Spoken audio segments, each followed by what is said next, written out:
Now, the Islamist militant organization Hamas is extremely well funded, with many of its leaders working to secure cash from abroad. Let's take a closer look now at just how Hamas gets much of its international aid. People in the Hamas-controlled Gaza Strip lived in poverty and cramped conditions even before the latest conflict broke out.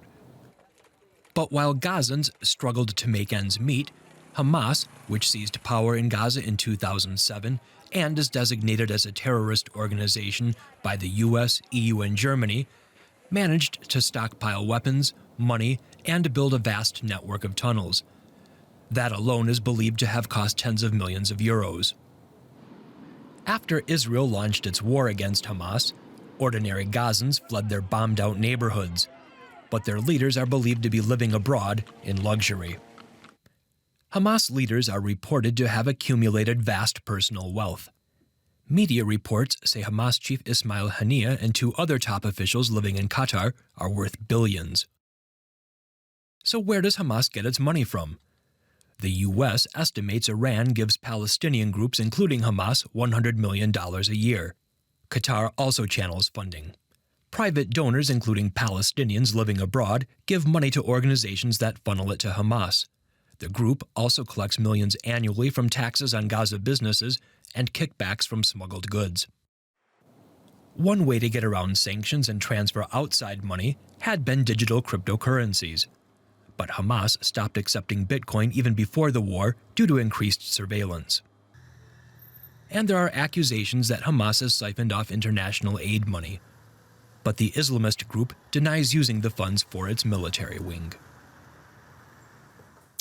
Stephen Reimer is with the UK defence and security think tank known as the Royal United Service Institute. Stephen, how has Hamas managed to evade international authorities and amass so much wealth and military capability with it? What we need to think about in this area is that we have a regime to prevent the financing of terrorism called the counterterrorism financing regime. And this is what Hamas has been able to evade so expertly. The CTF regime was set up right after the events of 9/11. And really the objective here was to prevent terrorists from using the formal financial system, which is the way in which Al-Qaeda was able to finance its attacks.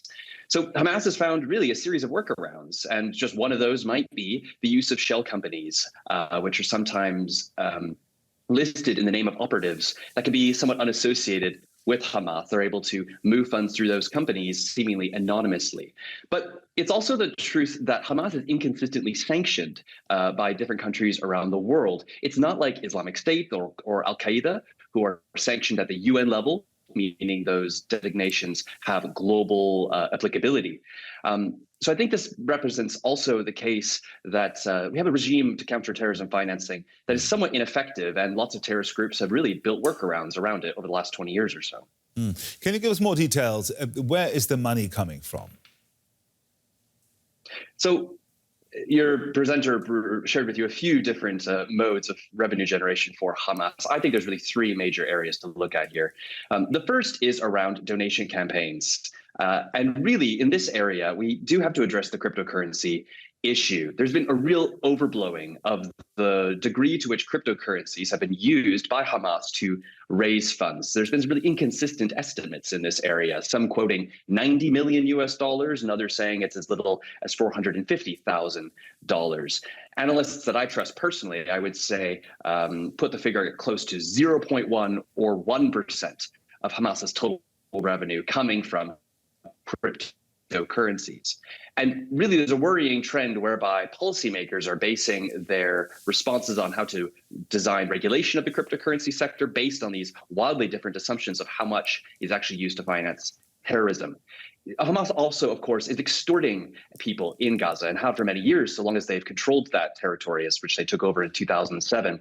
All legitimate economic and commercial activity in the Strip, some proportion of that is going directly to Hamas, whether that's cigarettes, cement, or everyday activity. But we also need to look at the investment portfolio that Hamas has been able to develop over the years. You know, sanctions from the United States have showed that financial facilitators based in countries like Syria, Algeria, Sudan, Turkey, and others have been able to build a portfolio worth millions of dollars. And it's that large network of investments and companies, which is controlled by Hamas leaders, which is perhaps going to become more and more important as the war drags on, but also possibly a useful place that we can start to target Hamas financing. Stephen, do you believe that money is the top priority for the Hamas leadership, or does it play a significant personal role? Is it serving Gazans top of the agenda?